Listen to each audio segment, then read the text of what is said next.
Hello, all. We'll give everybody just a minute here to get into the room, but welcome to After the Ballots, navigating the 2024 election outcomes. We are delighted to have all of you here. It's a packed audience, so we're just kind of giving everybody just a little bit more time to get settled into the room there, and then we'll get started.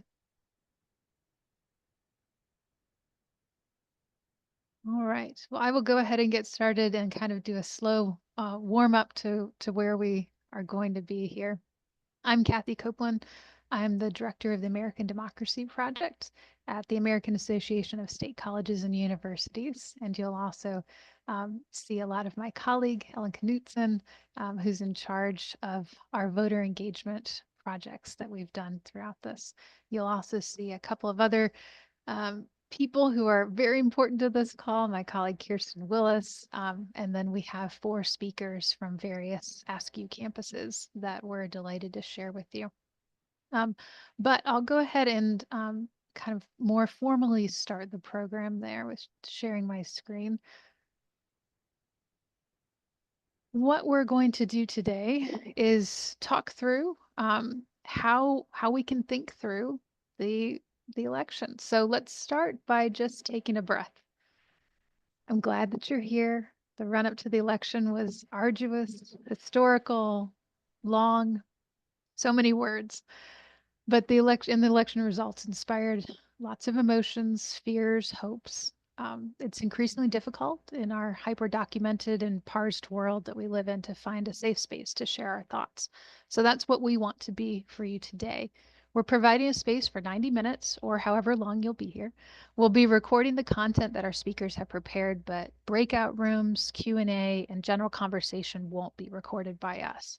And we hope that everyone in attendance will respect these limitations and keep feelings, comments, etc. shared in confidence. We encourage you to turn on your camera if you feel comfortable. And if you are able to share right now into the chat your name and institution, I think that can help everybody feel a sense of connection to each other. So feel free to add that on in there. While we wait for those to populate, I'll share a little bit about the American Democracy Project and what makes our location hopefully a place for these types of conversations. One is one that what we like to do is we like to think about sustainability and stewardship in the greater context of global citizenship. And our Stewardship of Public Lands program, if you wanted to breathe a little bit more and to breathe some Montana air to connect with colleagues, it's an amazing experiential learning opportunity. I'll put the link into the chat after a little bit here, but I will say that this can be a way and an opportunity for you to think through how we can connect to each other in an outdoor location.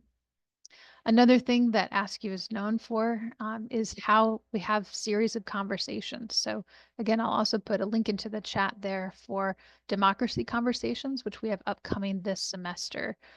We have an hour long on each of the last Fridays of the month where we focus in on a topic of interest for the prison graduation initiative, voter engagement, campus gardens, and equity and sustainability.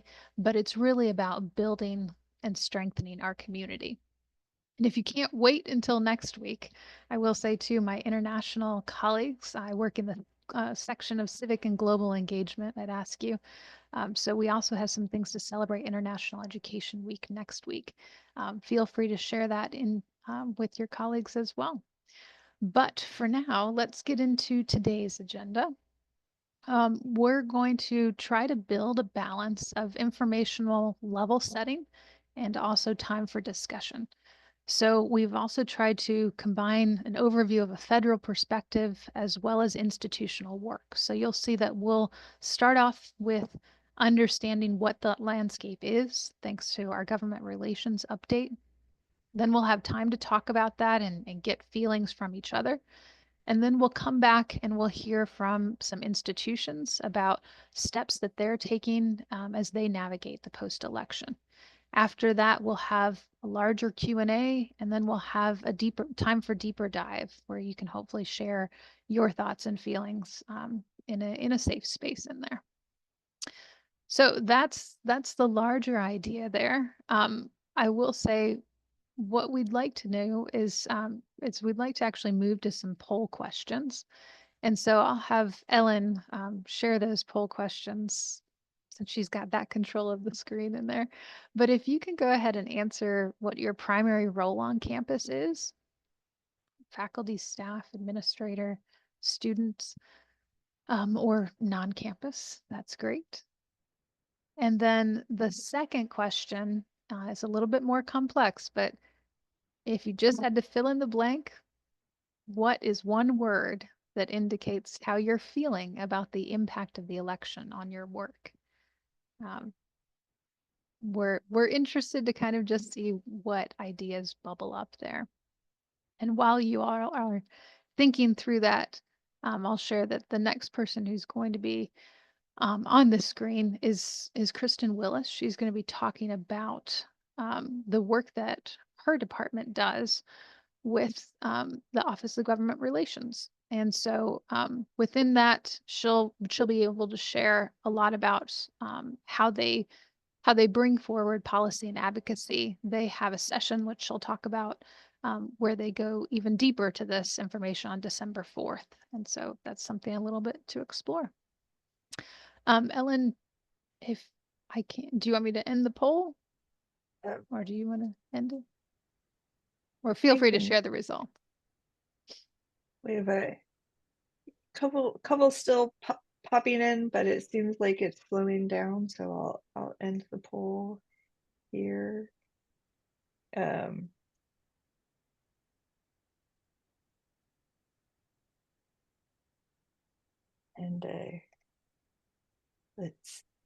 I'm not sure how that looks if you see the words on the screen, because I see something slightly different.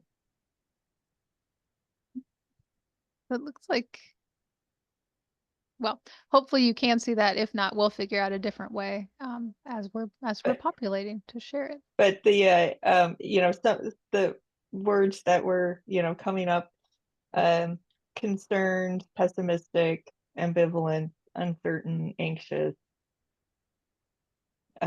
nothing, unsurprising, worried, unclear.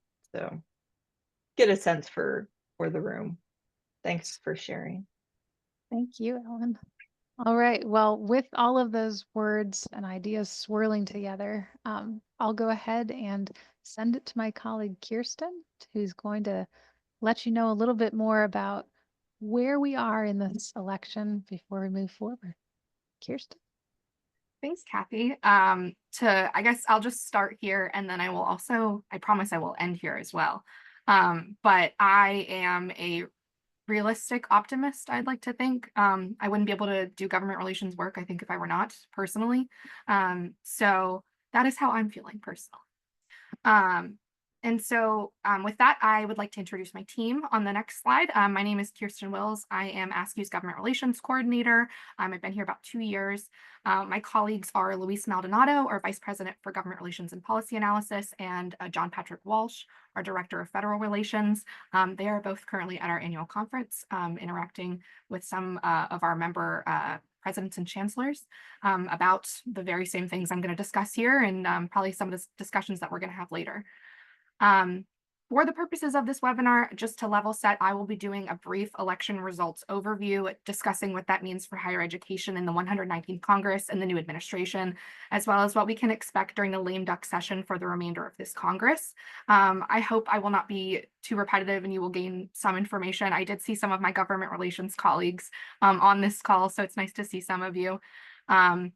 But we will be having our bi-monthly Washington policy update, which we'll be talking for the full hour. We encourage folks to register for this. Our next one is on Wednesday, December 4th. You can scan the QR code up at the top there to register or navigate to the events page on our website to do that. And with that, we have a lot to talk about, so let's dive in. I know many of you have been following the election updates and outcomes since last Tuesday, and there have indeed been many, including I was updating this deck up to today. So maybe not as many updates as we initially thought there might have been, a week and a half out from the election, but we do have a lot. So, of course, we know that polls told us that it would be close. Most forecasters said that the odds for both candidates were 50-50. In that sense, the results were not entirely surprising. The depth and breadth of the margins of victory shocked a lot of people, including myself. And again, happy to talk about that later. President-elect Trump won all 7 swing states and surpassed the needed 270 electoral college votes by early Wednesday morning. So it was a decisive victory. In every US state besides Washington, Trump's vote margin in the presidential election grew between 2020 and 2024. This is per an Axios analysis of the vote totals through this past Tuesday. Alongside the presidential win, the GOP also flipped control of the Senate for the 119th Congress, with current vote counts indicating that there will be at least 52, likely 53 Republican senators. I'll talk about why here in the next couple slides. This majority will likely make it easier to confirm Trump's nominees, including the most senior leadership cabinet positions like the Secretary of Education, which I will also get into here soon. For roughly a week following the election, the results were largely in the House contingent upon results in California. Control of the House was still undecided up until I think a few days ago, but it was just announced, I believe this past Wednesday, that Republicans will maintain control of the House after flipping the Senate. I should note that their margins will be thinner than they were compared to the 118th Congress, which we're currently in. In the 2022 midterm elections, the Republican Party won control of the House 222 to 213. Right now, it's currently sitting at 218 Republicans to 209 Democrats, with 7 races still undecided, which I'll also talk about a little bit of those. Democrats are expected to hold on to at least 2 of those races, and Republicans could win at least 4. That's according to the New York Times and the Cook Political Voter Index reporting as of yesterday. And so there are 3 vacancies left, which I'll also talk a little bit about, that will be left once all the election results conclude. For time purposes, again, I won't discuss the why of how the results emerged the way that they did. I'll leave that to the ADP folks, our leader panelists, and for our discussion portion.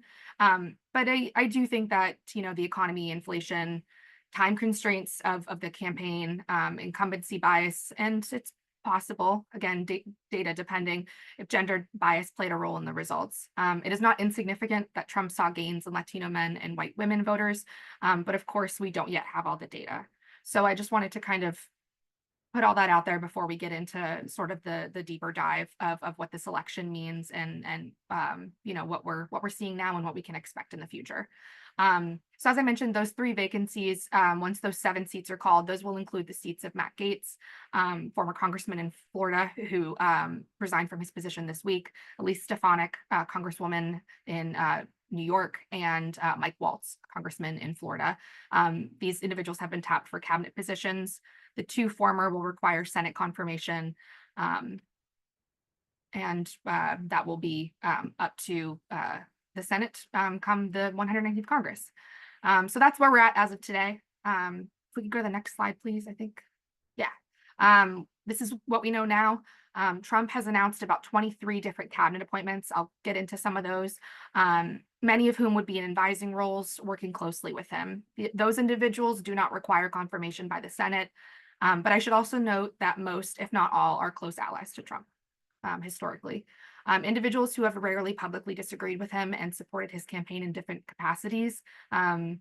You'll see some familiar faces, some new ones, and many of these folks have also had past political careers. Again, get into that in later slides. Of course, we know that states set the time, place, and manner of their elections.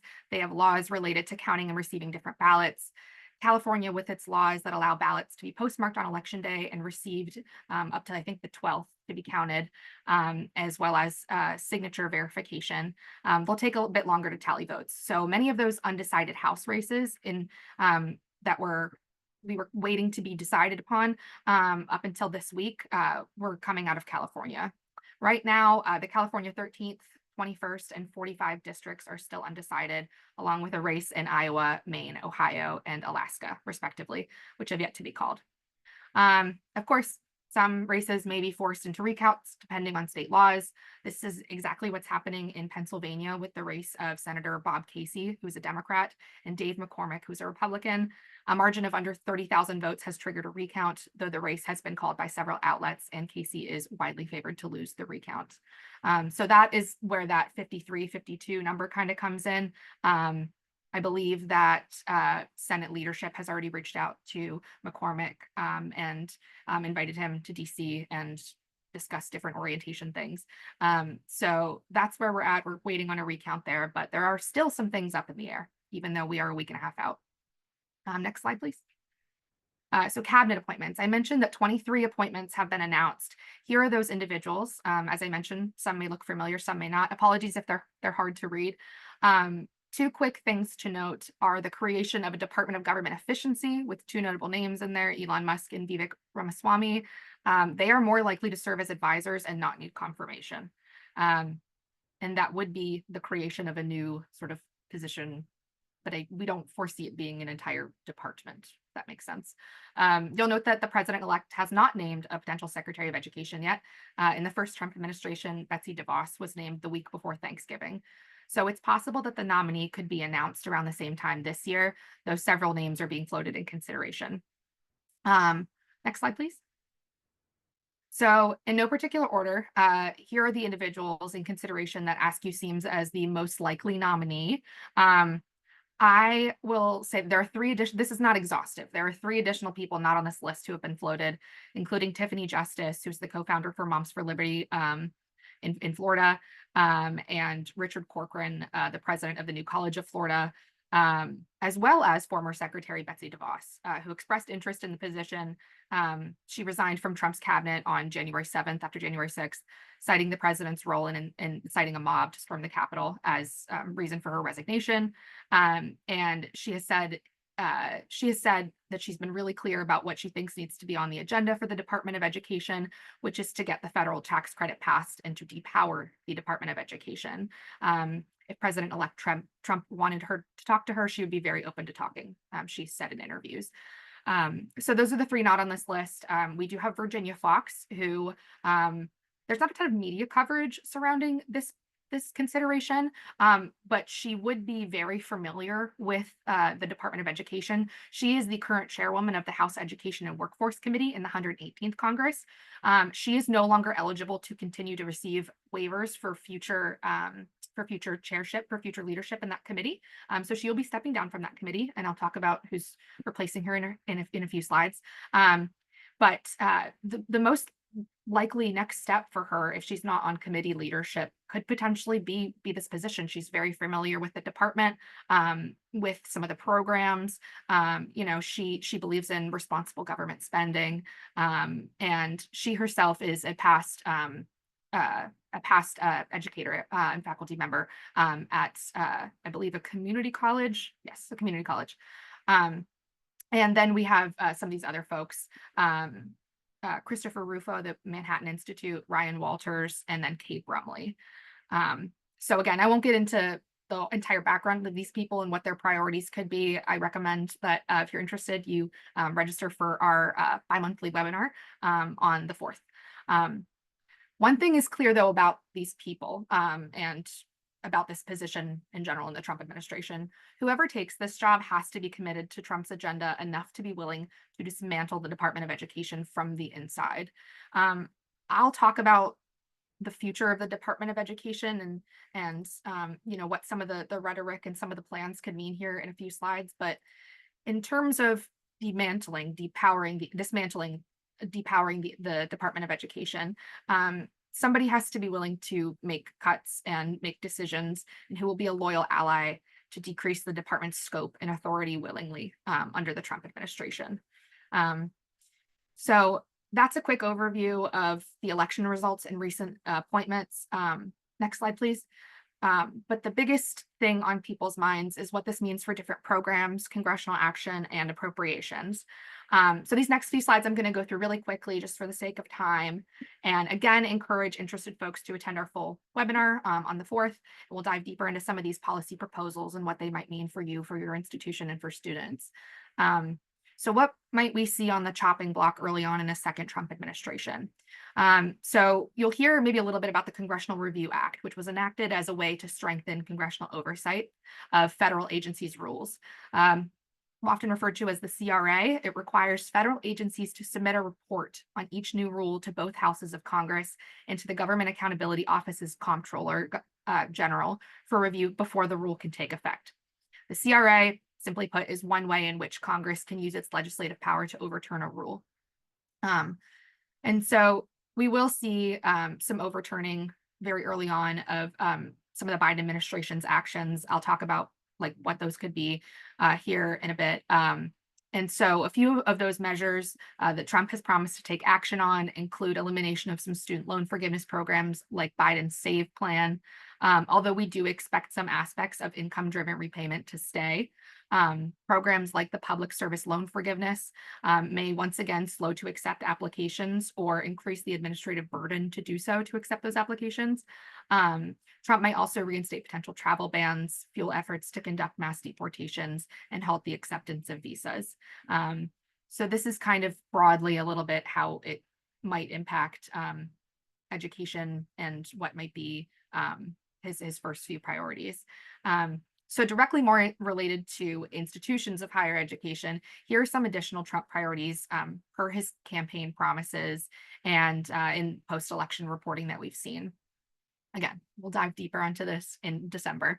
But one important distinction I'd like to make for now is that dismantling the Department of Education, depowering the Department of Education is not the same as abolishing or eliminating it, which is a very difficult thing to do, and it requires congressional action. It is impossible for an executive to do on their own. And I will get into a little bit more details about that a little bit later. What steps can Trump take with this Congress? In the next slide, I should note that we came across these charts before the House races had been called for the GOP. But it's still relevant as we consider these razor-thin margins that they have in the House. The most probable policy actions to arise with this chart are some of the risk-sharing provisions and repeal of some of the current Title IX provisions. Next slide, please. And again, apologies if I'm not like deep diving into all of this. Again, just for time purposes, this is just going to be an overview. We will really deep dive here in the next 3 weeks. As for possible funding outcomes, which are a little bit more timely, given that we are in a current appropriation cycle for fiscal year 2025. I will move quickly on this, but we will see cuts. That is for certain. However, there are some silver linings. To cut a program like the federal Pell Grant would be devastating, given that we'll hit the wall on the current Pell surplus in 2026.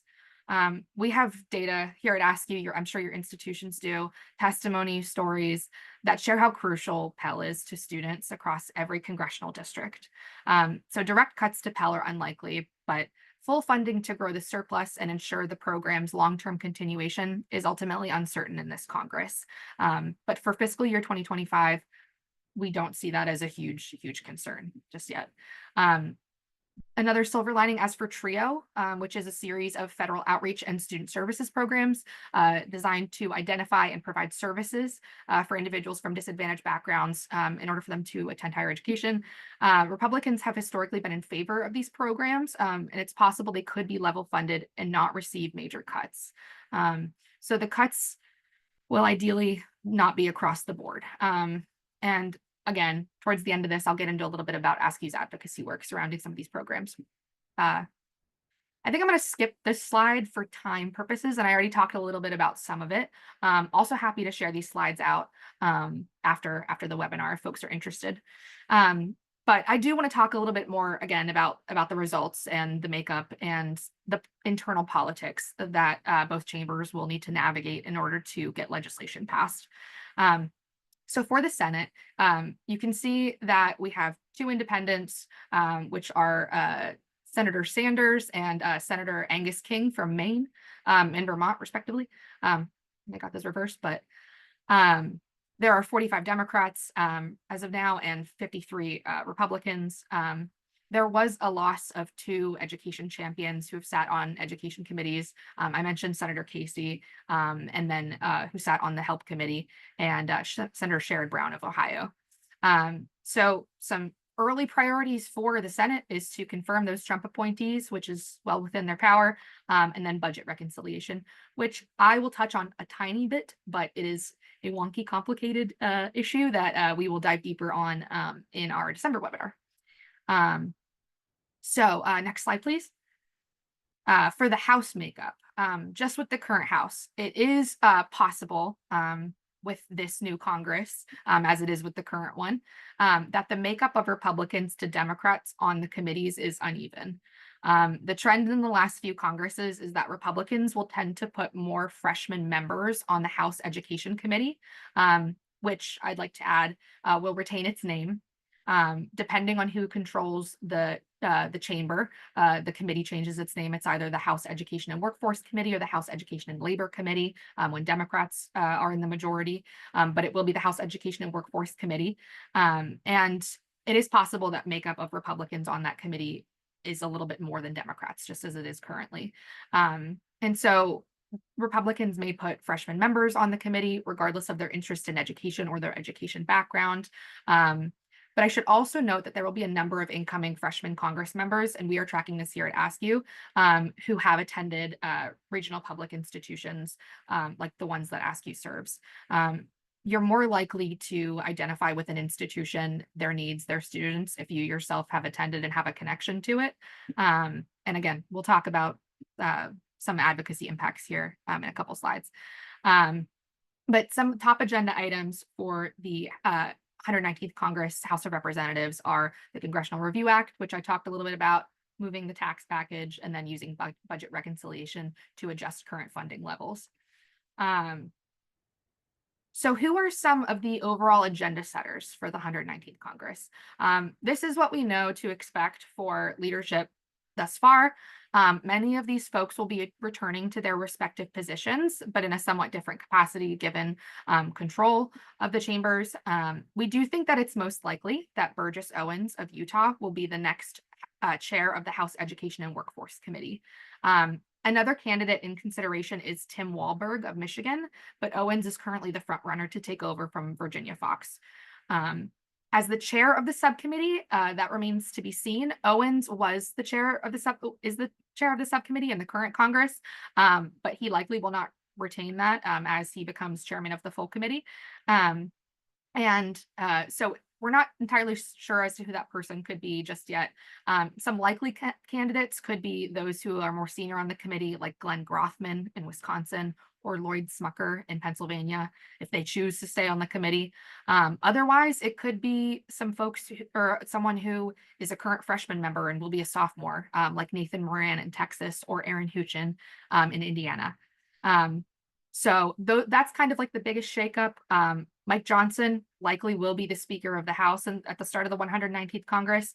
Not sure if that snap vote rule will still be in place. That remains to be seen. But then the rest of these folks are pretty standard and have been in those positions for a bit. Tom Cole, I believe, was announced the House Appropriations Committee chairman, and he took over from, I believe, Kay Granger in Texas earlier this year. So he's not entirely new to the role, but we will see him in the next Congress. So I'm going to talk about some changes in the Senate as well.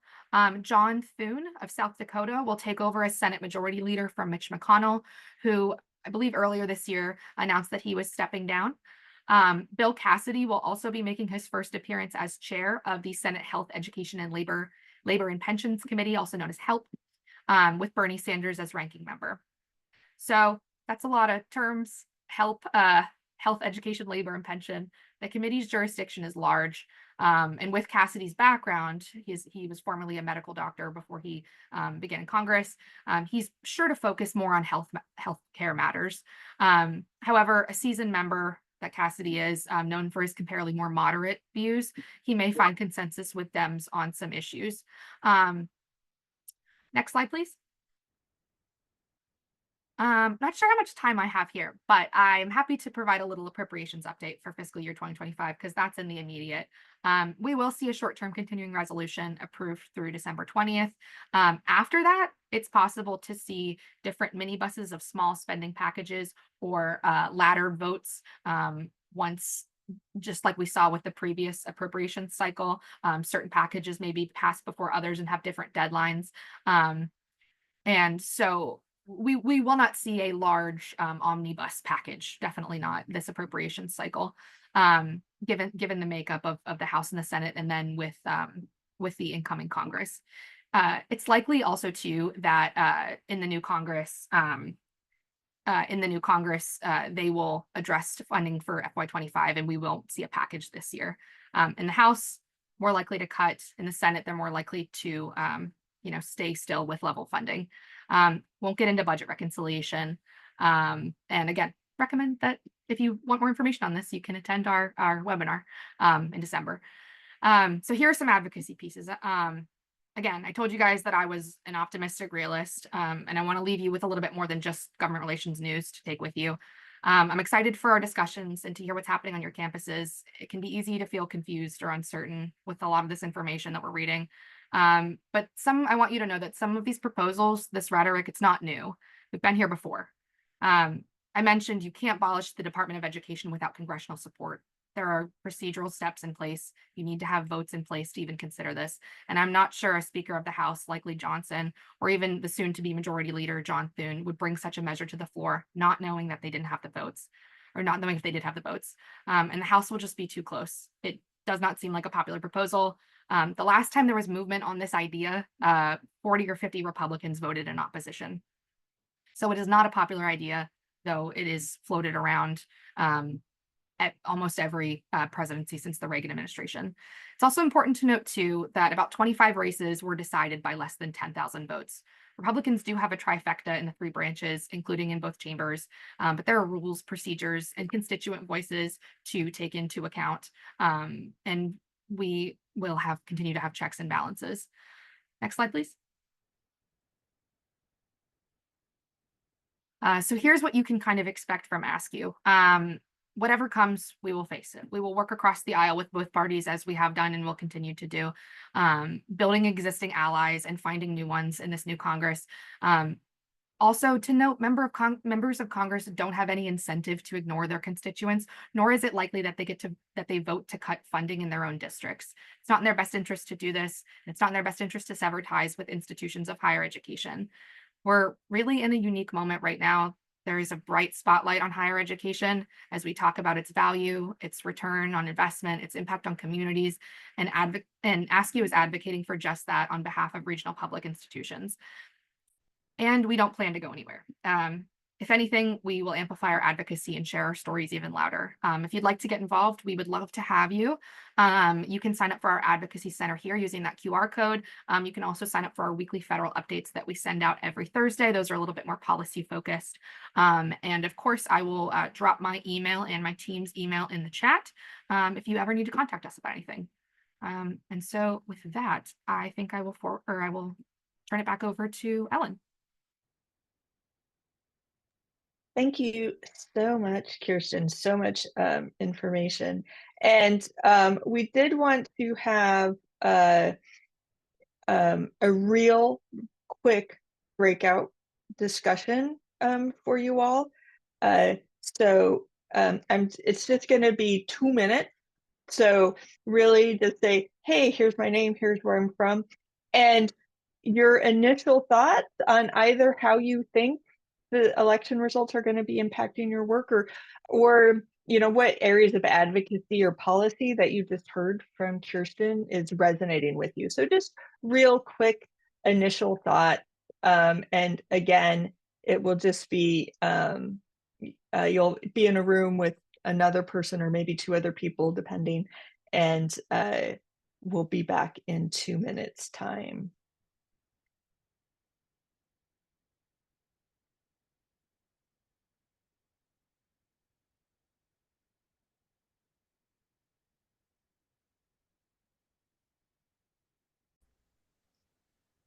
Thanks, Ellen. I know from what we were discussing with Kirsten, it can feel shell shocking. So what we wanted to do was to kind of ask for 5 minutes from each of the next people to chat with about that deeper dive of how it's looking on their campuses or personally to themselves. So we are going to hear from four wonderful people. Romy Hubler is from Towson University, where she's the Director of Civic Engagement and Social Responsibility. Molly Kirby, who's the Assistant Provost for Institutional Effectiveness and the Chief Diversity Officer at Western Kentucky University. Chapman Rackaway, who serves as the Professor and Chair of Political Science Department at Radford University, and Markia Reed, who has two institutions related to her. She is a graduate student at Morgan State University and also is the Assistant Director of Operations at Johns Hopkins University. So we will go through all four of those and are grateful to them for sharing their insights. And then we'll have more time in a larger breakout room to share some of those initial thoughts. So Romy, I'll send it over to you. Thank you, Kathy, and hello to everyone. Thank you for being here today and taking the time. So at Towson University, which I'll refer to as TU, we are taking a more proactive and long-term approach to help students develop the skills and the knowledge to be active contributors to their everyday spaces and allow them to shape their communities in a way that align with their values while also considering the common good. So that framing has been helpful in kind of this post-election period to say the election is over, the results are in, and there's a lot more that we can do beyond the election and in between elections. We were very intentional throughout this election season to incorporate those ideas. And one of the things in which we did that was to work with our university marketing and communications department and develop a elections communications plan that included that central message of long-term opportunities to develop skills and knowledge to be active contributors and to actively engage in our communities and shape our community's future, regardless of the outcome of the election. So we had already proactively planned post-election stories to share with the campus community. And one of them was just published, and I can put the link in the chat. Just one moment. Navigate over here. Okay, so there it is. So we ran a story about civic discourse as a tool to create community and working with our folks across campus who are doing dialogue and restorative practices and making sure that we're infusing those approaches in the way that we're teaching students, but also faculty and staff about ways to communicate with one another to build community across difference, including difference of thought. There is another article that's in the works to highlight the Campus Democratic Action Plan. A lot of our campuses created those plans through All In and various other national networks. And so we're going to emphasize kind of the goals that we developed for the long term. And then we are also working on a feature that includes students who have participated in National Civic and Community Fellowships, including the Newman Civic Fellow, Transform at Atlantic Civic Fellows. The University System of Maryland has a Langenberg Legacy Fellowship, Imagining America Fellowships, and also the Andrew Goodman Ambassadors, just to show that there are all these other ways that you can develop your skills, be engaged, be part of a larger network, and work toward the things that you care about. We also developed and then hosted some post-election programs. I think that's pretty common. There's a lot that we have learned from the past few elections, and with increases in kind of mental health support. We also worked with the counseling center to do some election stress tabling opportunities for students to just walk up and take away some things that they can do. I'll put that resource in the chat as well. So that's something that students had access to learn about what can I do to take care of myself. And then we also hosted an election reflection to help folks process. So this was for faculty, staff, and students. And it was very heavy.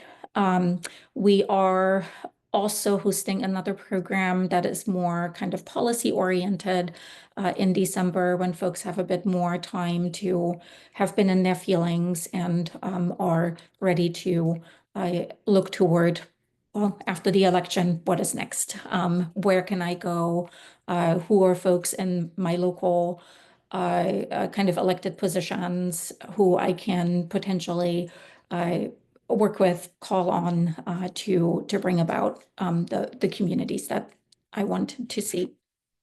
And then we have a year-long fellowship, the Civic Renewal Fellowship, where we are teaching students about civic discourse as a way to facilitate meaningful conversations around topics that impact students, such as food insecurity on campus, and then teach them community organizing and advocacy skills so that they can foster changes at the institution. And of course, those skills are transferable. The long-term efforts that we're doing, also kind of thinking about making sure that students understand that they do have a lot of opportunities, even though the elections are over, and maybe their candidate and their issues won, maybe they didn't, right? We're using the Campus Compact Pathways of Public Service and Civic Engagement survey that we're administering right now. And those results will allow us to understand students' interests and predisposition regarding social change, so that we then can create community and civic engagement pathways for them that are tailored to them and include the things that they really care about in this moment. And I already mentioned the Campus Democratic Action Plan. So this is a 10-year plan to ensure that every student is exposed to the importance of civic engagement and then learns the skills that are needed to participate actively. And there are 5 goals that we identified. And I'll just name them briefly and then pass it on to the next person. So the goals are to infuse civic learning and democratic engagement into the first-year experience, infusing those things into the general education curriculum, some more specific components around increasing student voter registration rates to 95%. We're currently at 80, and student voter turnout rates to 80%. Institutionalized communication practices that convey the importance of voting to students from all backgrounds, and infuse civic learning and democratic engagement with co-curricular diversity, equity, inclusion, and justice campus efforts. So that is what we're doing. Thank you so much, Romy. Yes.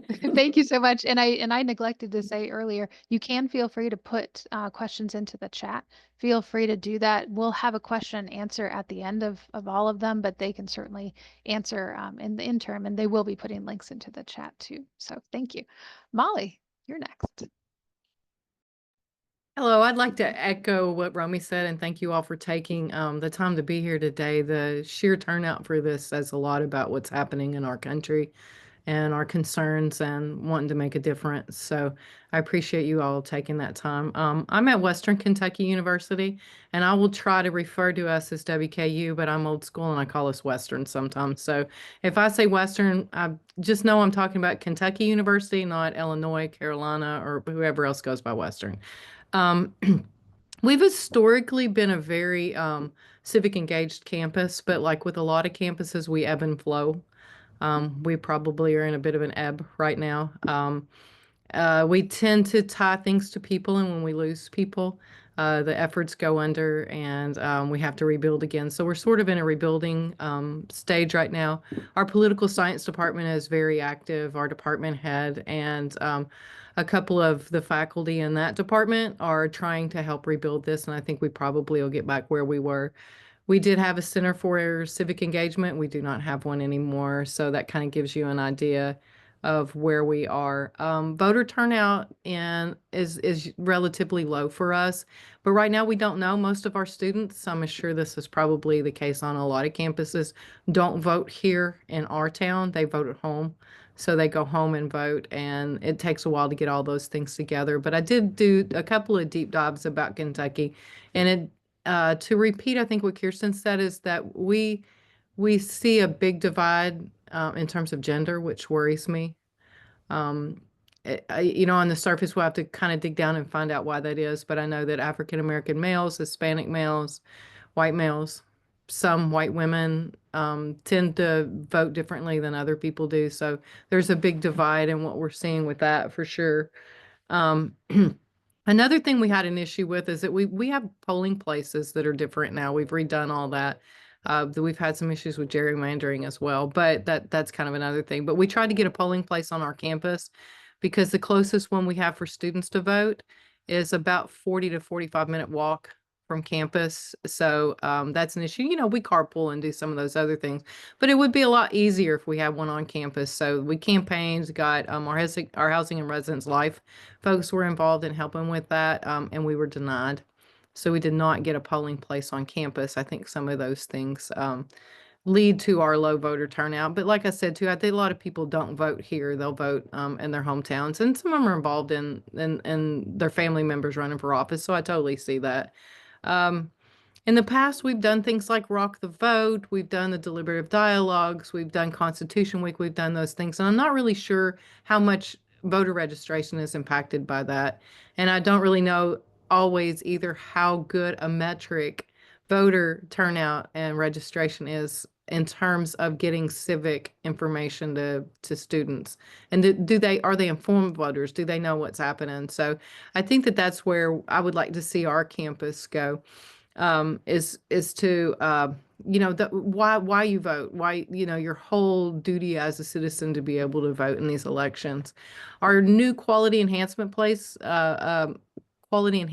that's required by SAC-COC, our accrediting body, deals with those soft skills that NACE talks about. I think a lot of people are doing that with workforce development. But if you notice that part of that is civic engagement, so that kind of gives us another end to regain some of the things that we lost over time in that ebb and flow. One of the things that I've always wanted to do is reestablish our Center for Student Engagement. It was called our Institute for Citizenship and Social Responsibility at that time. We were really embedded in honors. It's another thing we're trying to work toward is to get that to happen again. And to that light, although we couldn't really get a center and get space and get funding from the administration, I had a student reach out and say, hey, could you help us if we wanted to build a center? They're calling it the Civic Engagement Resource Center, and it's Student Government Association, the Honors Program, and Housing and Residence Life are trying to put this together. And I think that says a lot about students wanting to build something from the bottom up this time instead of have something established by the institution itself. And I think there'll be better buy-in with that if we do that. I think in terms of this election, we were more prepared in case there was conflict on campus than we were for anything. We didn't have or haven't to that situation yet, but there haven't been really things that have triggered that yet. I think that we're all looking at the Department of Education and what's going to happen with that. So that gets repeated over and over again. We also are sitting in a state that has anti-DEI legislation. How is that going to look in terms of this legislation? We also pretty much flipped everything in Frankfort, Kentucky and Kentucky. So it might look a little different how we get through this time with our DEI legislation, because we know we'll see it come back again. So all the states where it failed the first time, I'm sure it'll be back again. And those have direct impacts on our students as well. There's so much that's going on. I think that students are overwhelmed. I haven't taught in a while because I am in administration, but I am teaching this semester. I did talk to my students. We actually took an entire class period on Thursday after the election to talk about where you are and how you're feeling. And they were like trying to balance emotions and homework and toward the end of the semester and all this. And they're just kind of overwhelmed in general. And I think as it goes on, the results of the election might sink in a little bit more. And then we'll be there for them. We pretty much have where our mental health counseling, we have a good systems built in. So that's sort of the state in a nutshell of Western Kentucky University. Thanks so much, Molly, and we'll go straight to Chapman. Thank you, Kathy. And uh, before I begin with my remarks, I want to provide just a little bit of a grounding context that I hope is useful. Because what I'm about to say, I don't want anyone to take as a sign of minimization of the very real impacts that people have felt. But I also thought that it would be an important moment for us, especially for those who are maybe looking for a silver lining and have struggled to find that. That there are a few things that we should highlight. And so if I could take on an informal subtitle for the comments I'm about to make, I would call it, Nevertheless, Democracy Persists, with some takeaways from 2024. We had, of course, record high in 2020 voter turnout. And so any expectation that we were going to meet or exceed 2020 voter turnout numbers was probably an over-optimistic dream. However, while that was the case, we still had higher voter turnout than every other election, save 2020, over the last 2 decades.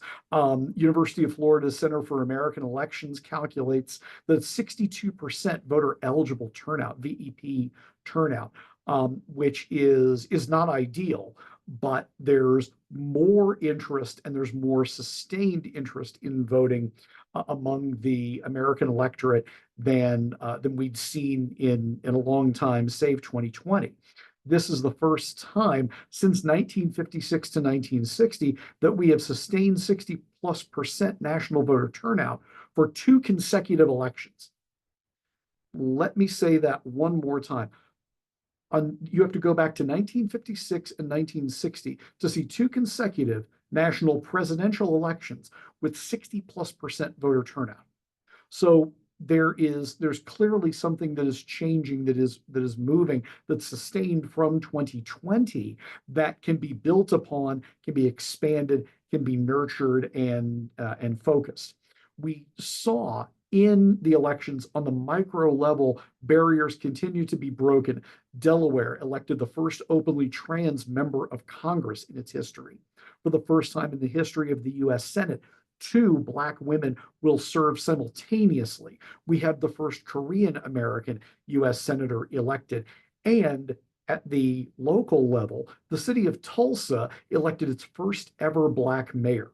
So there are signs of democratic persistence and advancement that are still present even among the results that we heard from Kirsten early on. For our purposes at the university, efforts to register and mobilize young people are working. Estimate of 42% of people aged 18 to 29 voted in 2024. More than 50% of the people aged 18 to 29 voted in the battleground states of Arizona, Georgia, Michigan, Nevada, North Carolina, Pennsylvania, and Wisconsin. Many university-based precincts, including the one that is closest to our university here, Radford University, had long lines, and they extended beyond beyond the 7 p.m. poll closure, because there was so much demand, so much interest, so much desire for college students to go out, have their voice heard, and participate in constructive, formal mechanisms. Engagement has been increasing steadily, if slowly, among young people over the last 20 years. We have seen, according to recent Pew surveys, higher percentages of poll respondents aged 18 to 29, indicating that they pay attention to news. And there's more interest in politics among college students than at any time since the mid 1970s in 2024. So the punchline for this, if I can try to wrap it all up for you, regardless of how one feels about the outcome, the most important element in any election is the persistence of the democratic process. We have to take some solace, learn some lessons, and plan, but we are helping advance and increase participation among the age group that has tended over time to participate the least over time. Nevertheless, democracy persists. Thank you. Thank you, Chapman. And that's a great segue into Markia. Hi, everybody. I'm going to try to keep my remarks as brief as possible as well. For some reference, I'm a student at Morgan State University in Baltimore, and I also work at Johns Hopkins University. I study education, so this is something that's very important to me. And I feel very grateful to work in a center and have colleagues, peers, fellow students who feel as deeply as I do about education. Something that I was talking to my colleagues about recently is my obsession and just like fascination with student voice, student advocacy. And something that I think has been lost over the years for a variety of reasons is the ability for students to see themselves as actual change agents. And so I often refer back to the civil rights movement, where my own personal love for this story of like Diane Nash and John Lewis and Bernard Lafayette, and how these college students, these 18, 19, 20-year-olds desegregated Nashville, Tennessee, and reminding students that this has happened before, and that they still have the capacity and arguably even more resources to do the same things and to make change on greater scales if they so choose. And so what I think that our role is, both as students, education students, and as a student affairs professional, is creating environments in which students can recognize that power within themselves. So some of the things that we're doing is just trying to arm students with knowledge, make sure that they know as much as they can.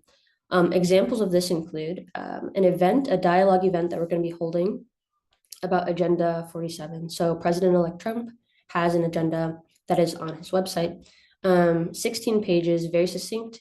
And we're going to have an event in which students, faculty, staff can come, have printed handouts, and we're going to analyze this text together to figure out what that means, the implications on our communities, and how we think as a community we can move forward.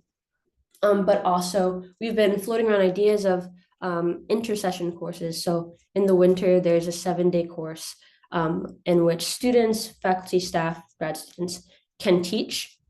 And we've been thinking about how we can incorporate things like civic engagement, things like organizing into a short curriculum for students and members of our community to learn more about what's going on and how they can build coalitions both within the campus community, but outside of it, right? Because we're in an urban center.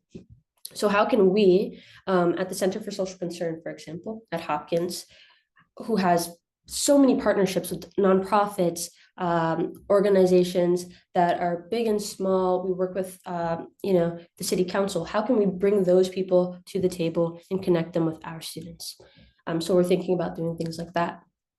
At Morgan State specifically, within my department, I'm with the School of Education and Urban Studies. We're going to do something very similar to what Kirsten did for us, which is going through what the implications of this would be on education specifically, so that students know what's going on and how that might affect them. And so we're partnering with faculty and students to lead something like that for our undergrads. But the main idea here is that we want to provide spaces where people can talk. I've been talking to a lot of students and even faculty and staff about how they're feeling, and it reflects what was in the poll. A lot of people are feeling very numb, or I saw ambivalent, concerned. So we're trying to bring people together for solutions, connect people to the resources they might need in order to create change. And I want to end on the note that this came up yesterday, so I didn't even know I was going to talk about this, but we are looking at our mission and values as a center and making sure that our programs align with that. And our mission and values came from Paulo Freire's Pedagogy of the Oppressed, which I thought was very interesting. And so thinking very deeply about, okay, this is where we're rooted. This is what we're about. How can we make sure that we are building programming around that idea? And I really appreciate that people are thinking so critically about that and that students are really engaged in these conversations. So it has felt the energy is a little off for the past week and a half for a variety of reasons. But I am inspired by all of the students who are coming together to have these discussions, who seem interested in organizing and figuring out how to move forward. And I think that sort of energy is also inspiring my colleagues and my peers here who work in student affairs. Thank you so much, Markia. And so I just wanted to open it up for the next 10 minutes or so. We're going to turn off the recording